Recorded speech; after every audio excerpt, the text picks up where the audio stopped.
Josué capítulo 8 agora. Disse o Senhor a Josué: não temas, não te atemorizes, toma contigo toda a gente de guerra e dispõe-te, sobe a Ai. Olha que te entreguei nas tuas mãos o rei de Ai, e o seu povo, e a sua cidade, e a sua terra. Farás a Ai e a seu rei, como fizeste a Jericó e o seu rei. Somente que para vós outros saqueareis os seus despojos e o seu gado. Põe emboscadas a cidade por detrás dela. Então Josué se levantou e toda a gente de guerra para subir contra Ai. Escolheu Josué 30.000 homens valentes e os enviou de noite. Deu-lhes ordem, dizendo: eis que vos poreis de emboscada contra a cidade, por detrás dela. Não vos distancieis muito da cidade, e todos estareis alerta. Porém, eu e todo o povo que está comigo, nos aproximaremos da cidade. Será que quando nos saírem como dantes contra nós, fugiremos diante deles? Deixemo-los, pois, sair atrás de nós, até que os tiremos da cidade. Porque dirão: fogem diante de nós como dantes, assim fugiremos diante deles. Então saireis vós da emboscada e tomareis a cidade, porque o Senhor vosso Deus vô-la entregará nas vossas mãos. Havendo vós tomado a cidade, pôr-lhe-eis fogo, segundo a palavra do Senhor fareis, eis que vô-lo ordenei. Assim Josué os enviou, e eles se foram à emboscada, e ficaram entre Betel e Ai, ao ocidente de Ai. Porém Josué passou aquela noite no meio do povo. Levantou-se Josué de madrugada, passou revista ao povo. Subiram ele e os anciões de Israel diante do povo contra Ai. Subiram também todos os homens de guerra que estavam com ele. E chegaram-se e vieram defronte da cidade, e alojaram-se na banda do norte de Ai. Havia um vale entre eles e Ai. Tomou também os 5.000 homens e os pôs entre Betel e Ai em emboscada, ao ocidente da cidade.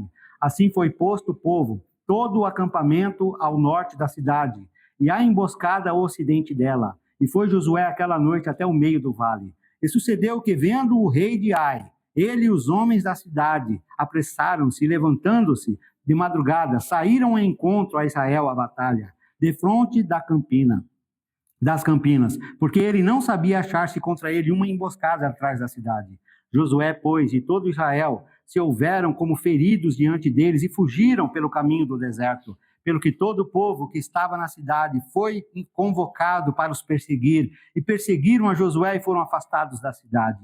Nenhum só homem ficou em Ai, nem em Betel, que não saísse após os israelitas, e deixaram a cidade aberta e perseguiram Israel. Então disse o Senhor a Josué: estende a lança que tens na mão para Ai, porque a esta darei na tua mão. E Josué estendeu a lança que estava na mão para a cidade.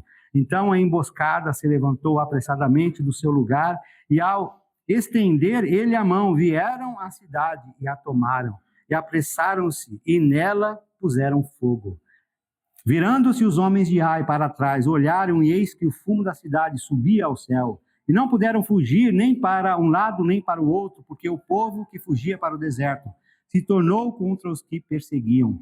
Vendo Josué e todo Israel que a emboscada tomara a cidade, e que o fumo da cidade subia, voltaram e feriram os homens de Ai. Da cidade saíram os outros ao encontro do inimigo, que assim ficou no meio de Israel, uns de uma parte, outros de outra, e feriram-nos, de tal sorte que nenhum deles sobreviveu nem escapou. Porém, ao rei de Ai tomaram vivo e o trouxeram a Josué.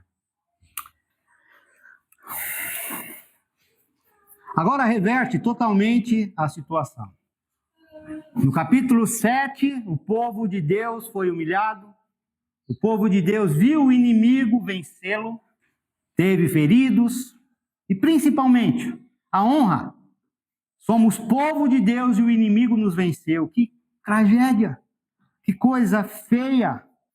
Mas agora o quadro reverte-se. O povo de Deus vence os habitantes de Ai. Lembra que o Senhor levanta Josué daquela condição de dúvida, de questionamento. Deus diz para ele: Josué, teve uma razão, por que eu permiti que o inimigo vencesse vocês? Mas reverta isso, Josué. Peça para o povo se santificar. E nesse sentido específico, peça para o povo não ter olhos cobiçosos, que aquelas capas babilônicas não tenham nenhum significado para eles, que o ouro, a prata também não tenham significados, que o significado maior seja a mim para que eles me sirvam de coração, que eles não duvidem e não questionem que eu quero o melhor para eles, que eu sou um pai, que eu cuido e zelo dos meus filhos, dos meus servos. Lembra que Deus, em outras palavras, levanta esse líder que estava prostrado, caído, com as roupas rasgadas. Eu quero outra coisa para o meu povo, Josué. Meu povo não é para sair fugido, abatido do inimigo, ver o inimigo vencendo e não podendo fazer nada ao contrário. Deus tenta motivar o seu povo e ele sempre faz isso. E povo de todas e quaisquer gerações, irmãos, que já teve nesse mundo e os que virão, vão receber esse incentivo. Por isso a necessidade de ter intimidade é isso daqui, ó. Quanto mais íntimo eu me torno a esse livro santo, mais eu entendo isso. Mais eu consigo entender o valor e a importância disso, do quanto Deus é um Pai amoroso. E aqui ele demonstra isso com todas as características. Agora o inimigo vai perder a peleja, o povo dele vai vencer. O Senhor pede para Josué não se atemorizar, mas para que suba e tome Ai. Não tenha medo. Não fique receoso de que vocês vão vencer. Suba, Josué. Suba e conquiste, vença essa cidade. Sempre lembrando que essa cidade era uma cidade totalmente idólatra. Uma cidade totalmente desproporcional à vontade de Deus. Eu sempre gosto de citar isso, porque é o extremo do desvio e do afastamento de Deus. Algumas cidades de Canaã que eles estavam conquistando tinham um tal Deus de nome Moloque. E sabe o que esse tal Deus, Moloque, que nada mais era do que um demônio atrás daquele ídolo, daquele pedaço de pedra ou madeira lá? Sabe o que ele pedia como sacrifício para adorá-lo? Que os pais pegassem os seus nenéns, os seus bebês, levassem até o altar de Moloque, e que essa criança fosse sacrificada, morta.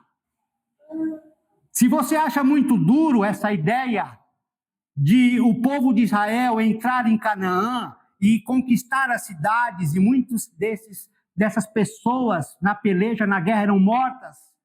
Se você acha, lembra desse episódio. Lembra desse episódio. Um pai pegando o seu neném, a sua criancinha, e levando-o até o templo de Moloque, e depois levando até o altar, ele com os braços, o ídolo assim, botava a criança, essa era degolada. Se você lembrar dessa cena, talvez você vai entender o que Deus está pedindo para o seu povo aqui. Cenas fortíssimas. E é interessante que Deus diz aqui, pois o Senhor já havia entregado em suas mãos a cidade. O Senhor já entregou, Josué, a cidade nas suas mãos. Deus, quando ele faz algo, ele já antecipa, ele não diz, olha, vai, faz o que eu estou lhe mandando, que eu vou entregar, viu? Eu vou entregar. Deus falou, eu já entreguei. Não tem essa coisa de alimentar qualquer vestígio de dúvidas. Por isso que é muito difícil quando nós, cristãos, conhecedores da palavra, e ficamos duvidando, e ficamos, sabe, ali, não sei, de repente, sabe. Irmãos, a nossa parte é buscar conhecer mais o Senhor. É procurar, de fato, aproveitar toda e qualquer oportunidade para ser mais íntimo à palavra. E nesse sentido, quando fazemos isso, Deus vai mostrando, Deus vai testificando, Deus vai nos convencendo qual é a vontade dele. Quando nós percebemos isso, nós precisamos ter a fé e a confiança. Deus, ao se expressar, ele não diz, Josué, eu vou fazer isso. Eu já fiz, Josué. Aí já está na mão de vocês. O meu problema era Acã, o problema era aquela capa, aquele pedaço de ouro, de prata. Vocês já resolveram? Vocês foram lá, acharam o culpado? O culpado respondeu por isso de uma forma pesada. Infelizmente, pagou com a própria vida por esse desvio, esse abandono de Deus. Não é? Mas por que tanta severidade? Por que tanta força? Por que tanto Deus mostrou? Porque ele tinha todo um povo, uma nação para disciplinar, para ajudar a entender. Então, se ele poupa Acã com esse desvio de Acã, com essa cobiça de Acã, com essa vontade de fazer o que Deus não quis e não pediu, ele ia simplesmente fazer com que o povo se desviasse por completo. Então, houve momentos que Deus foi severo, foi firme, porque ele precisava mostrar para o povo, sigam as minhas orientações. Se você pegasse alguma coisa, mantivesse algum objeto de um povo que sacrificava crianças, Você estava correndo um risco enorme de amanhã ou depois estar sendo levado por a possibilidade de olhar para aquele tal Deus e olhar algum valor para aquele ídolo, pedaço de pedra, pedaço de pau. Então Deus quer mostrar que pedaço de pau, pedaço de pedra não é para ser seguido. O que tem por trás disso é um demônio querendo matar e destruir e escravizar o povo de Deus. Então Deus foi severo? Foi, mas era preciso ser severo. Quantas vezes meus filhos tinham uma tomada de 110, 220, meu filho ia lá pequenininho, gatinhando e querendo botar a mão, eu... Não! Nossa, mas se ele põe o dedinho ali, ou se ele enfia alguma coisinha ali, ele ia morrer. Não é verdade? Qual pai aqui permitiu o filho ir e ficar brincando em frente a uma tomada? Quantos casos, principalmente na Bahia, que eu vim de lá? Casos de crianças que morrem eletrocutadas. Porque muitas vezes não se preocupam, muitas vezes é gambiarra, é fio estendido e a criança gatinhando, vai, daqui a pouco toma. Já em Jequié foram alguns casos que eu vi a respeito disso. Então Deus age da mesma maneira. Ele olha para a gente, ele vai ser severo muitas vezes, forte, firme, porque ele quer evitar um mal, um dano maior para as nossas vidas, as vidas dos nossos filhos, né? Então Deus diz, Josué, já entreguei essa cidade na mão de vocês. Era para eles fazerem com Ai o que fizeram com Jericó. Lembra o que vocês fizeram com Jericó? Lembra do que eu fiz para ajudá-los? Aquelas muralhas foram totalmente destruídas para que vocês adentrassem, conquistassem a cidade. Vou fazer a mesma coisa com Ai. Vou ajudar vocês a vencerem Ai. Agora, olha só que interessante, irmãos. Que interessante no versículo 2. Agora, na conquista de Ai vai ter uma exceção. Versículo 2 diz o quê? Farás a Ai e o seu rei, como fizeram a Jericó e o seu rei. Somente que para vós outros saqueareis os seus despojos e o seu gado. Põe emboscadas na cidade por detrás dela. Dessa vez, Deus simplesmente falou para o Josué, dessa vez vou permitir vocês pegarem. Podem ficar com algumas coisas de Ai. Vou permitir vocês pegarem os despojos, o gado, vocês podem ficar. Olha que interessante. Acã, por que você não esperou um pouco, Acã? Por que a pressa, Acã? Por que o desespero, Acã? Esperasse um pouco. Com Ai você poderia pegar algumas coisas de valor dessa cidadezinha. Em Ai você poderia pegar o gado. Vocês percebem? Porque não dá para ser precipitado, porque não dá muitas vezes para fazer a coisa de uma forma afoita, sem antes orar devidamente, colocar diante de Deus, pedir ajuda do Senhor e procurar realmente vir para a palavra sempre para saber a vontade do Senhor. E agora o Senhor diz, olha, vocês já dei a cidade para vocês, com exceção, vou permitir, peguem algumas coisas da cidade, podem estar pegando o gado da cidade. E José, então, tem a postura ao ouvir isso, ele se levanta e o objetivo dele é obedecer. Ele quer, de fato, fazer o que Deus está pedindo. É a vontade de um servo de Deus, de um líder ali, com uma responsabilidade enorme, obedecer e fazer exatamente o que Deus quer. E ele, então, pega 30 mil homens, não é? E separa esses 30 mil homens. E o importante aqui, o interessante aqui é essa emboscada, não é? Deus dá essa orientação para Josué, que a maneira exata de poder vencer esses bons guerreiros de Ai, era uma cidade pequenininha, mas tinha homens muito corajosos, e Deus então, ele vem e dá a maneira correta de você conseguir vencer inimigos tão fortes, firmes. Então Deus diz, vocês vão fazer uma emboscada, peito a peito, cara a cara, não vai funcionar muito bem. Então, vocês vão fazer uma emboscada. E nessa emboscada, vocês conseguirem vencer, né? Versículo 7. Olha o que diz o versículo 7. Então, subireis vós da emboscada e tomareis a cidade, porque o Senhor, vosso Deus, vô-la entregará nas vossas mãos. Então, o Senhor dá essa orientação aqui para Josué. Ele e os outros, ali de Israel, se aproximariam da cidade. E quando eles saíssem atrás deles, simulariam uma fuga. Olha que interessante. Tem 30 mil ali que vai ficar meio de emboscada, uma parte vai estar com você, depois ele vai falar de outros 5 mil que vai ficar em outro lugar também, e você vai para o lugar de peleja, o lugar onde vai haver o confronto. E quando vocês estiverem chegando e os primeiros combatentes, você, Josué, vai virar e vai correr, vai fugir, dando a ideia de que vocês estão com medo, dando a ideia de que vocês estão assustados, já perderam uma primeira vez, provavelmente estão achando que vão perder a segunda, estão fugindo, correndo, para que a cidade, todos da cidade saiam atrás de vocês. E num determinado momento, então, vocês vão voltar, ficar de frente para o inimigo, o da emboscada vai sair dali, o outro da emboscada vai sair dali, vão fechar o cerco nesse inimigo e vão vencê-los. Então, chama muito a atenção aqui, né?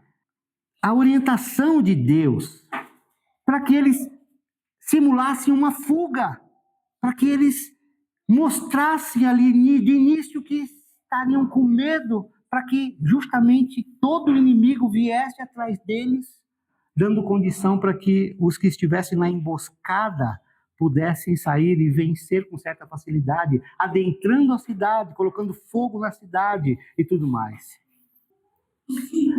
Interessante, não é? Eles deveriam demonstrar inicialmente que estavam com medo para fazê-los saírem da cidade. Assim sendo, eles, né, aqueles que estavam na emboscada, sairiam e tomariam a cidade desprotegida. Uma vez tomada a cidade, deveriam colocar fogo nela. E o ponto é, segundo a palavra do Senhor, foi o que o Senhor disse e nós faremos. E foi exatamente o que aconteceu. Agora, para pensar, irmãos, em Deus dando a estratagema, dando a maneira certa, o detalhe. Não tem como não ver um Deus tão próximo, tão íntimo, tão ali, aproximado ao seu povo, que se preocupa com minúcias, com detalhes.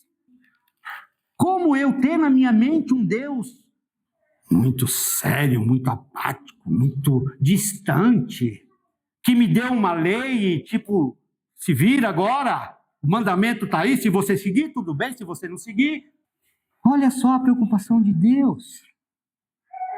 Ai, se vence assim, Jericó se vence assim. O ponto é vencer. O ponto é realmente não permitir o inimigo afligi-lo. Não permitir que o inimigo faça de você um escravo. Não permitir que você fique submisso, subordinado àquele que não ama a Deus, àquele que está distante de Deus. Esse é o ponto. São lições significativas de passagens como essa. Deus se preocupando em minúcias e em detalhes para ajudar o seu povo, para fortalecer o seu povo e dar vitória para o seu povo. E por que pensaríamos que não seria diferente conosco nos dias de hoje? Que representamos o povo de Deus, que somos a sua família. Por que acreditarmos que não vai se dar dessa mesma forma? Vai se dar, irmãos. Basta nós realmente entendermos que é necessário continuar confiando em Deus. Confiar tendo fé na palavra dele, que é o ponto que nós vamos refletir no finalzinho dessa pregação. A preocupação de Deus em realmente dar a palavra, fazer com que a gente tenha a palavra em mãos, porque só através desta palavra é que nós vamos conhecer e ter essa certa intimidade com Deus, e vamos então entender as minúcias e os detalhes de muitas situações que possam surgir em nossas vidas, porque aqui eles estão entendendo, porque Deus deu a orientação, e eles seguiram à risca essa orientação. O ponto aqui de Josué, o que é dito aqui no versículo 8, segundo a palavra do Senhor, eles foram e executaram exatamente o que Deus pediu. E aí a gente vê o plano dando certo. Os homens de Ai saíram ao encontro dos israelitas, acharam que eles estavam com medo, acharam que eles estavam fugindo amedrontados, deixaram a cidade. E esses que estavam na emboscada adentraram a cidade e conseguiram conquistar a cidade. Se eles conseguiram essa grande vitória, se eles mais do que nunca perceberam o quanto Deus era próximo e íntimo deles, bastaria-lhes agora ter uma postura depois dessa grande vitória. Derrota no começo, perderam a primeira peleja. Mas nessa segunda, por terem feito o que Deus pediu, Acã foi descoberto e foi punido por essa desobediência e esse afastamento dele, em fazer o que não era para fazer. Uma vez que reconheceram isso, Deus agora lhes dá a vitória, dá toda estratégia para que eles vencessem o inimigo. E eles, de fato, conseguem vencer. E agora, o que compete a eles fazerem? Se estão diante de um Deus tão tremendo e tão especial como esse, vamos ler do versículo 30 até o versículo 35 e perceber aqui a forma deles agirem, então, com essa consciência de que Deus é Pai e os ama e os ajuda nas dificuldades. Versículo 30 até o 35 do capítulo 8. Então Josué edificou um altar ao Senhor Deus de Israel no monte Ebal, como Moisés, servo do Senhor, ordenara aos filhos de Israel, segundo o que está escrito no livro da lei de Moisés, a saber, um altar de pedras toscas, sobre o qual se não manejará instrumento de ferro. Sobre ele ofereceram holocaustos ao Senhor e apresentaram ofertas pacíficas. Escreveu ali em pedras uma cópia da lei de Moisés, que já este havia escrito diante dos filhos de Israel. Todo Israel com os seus anciãos e os seus príncipes e os seus juízes estavam de uma e outra banda da arca, perante os levitas sacerdotes que levavam a arca da aliança do Senhor, assim estrangeiros como naturais, metade deles em frente do monte Gerizim, a outra metade em frente ao monte Ebal, como Moisés, servo do Senhor, outrora ordenara que fosse abençoado o povo de Israel. Depois leu todas as palavras da lei, e a bênção e a maldição, segundo tudo o que está escrito no livro da lei. Palavra nenhuma houve de tudo o que Moisés ordenara, que Josué não lesse para toda a congregação de Israel, e para as mulheres e os meninos e os estrangeiros que andavam no meio deles. Um local de adoração estava sendo edificado.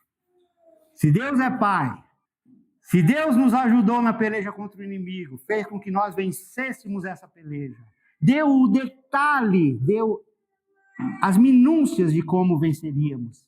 Se Ele fez isso por amor a nós, basta então adorá-lo devidamente.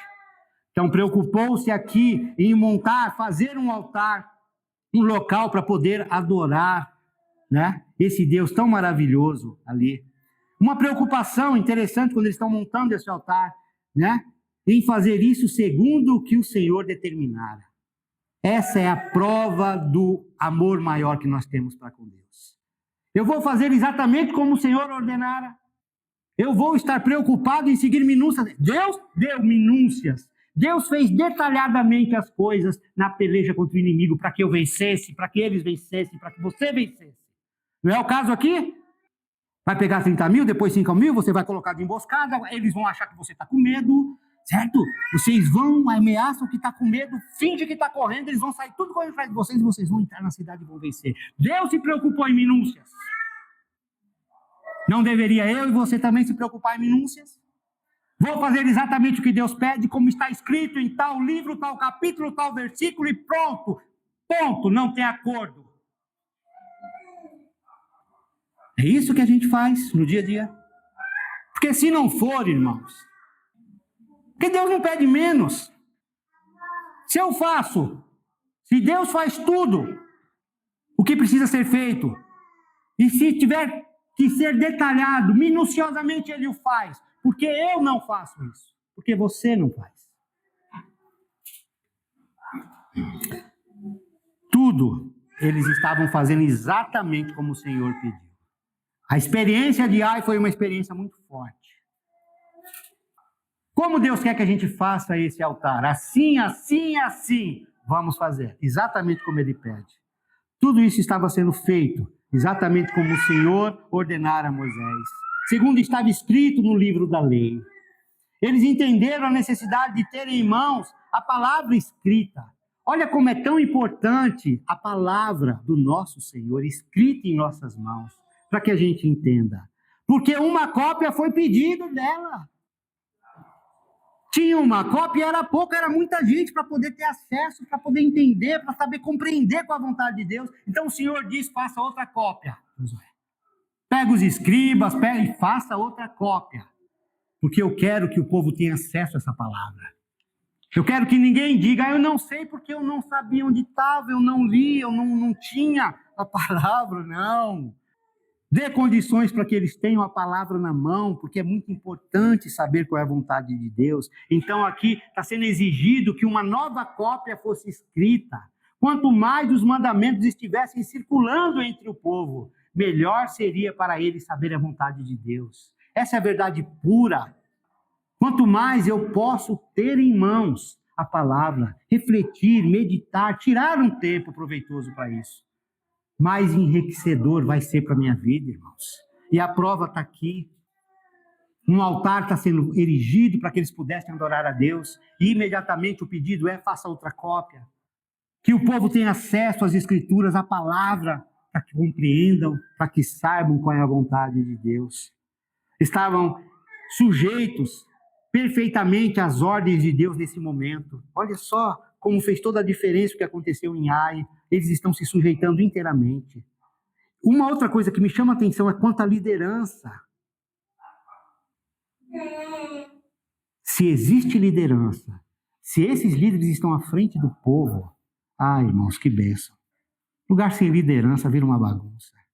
Lugar sem liderança, todo mundo faz o que quer, o que acha melhor, não dá certo. E olha o que está acontecendo aqui. Versículo 33. Versículo 33, 8:33.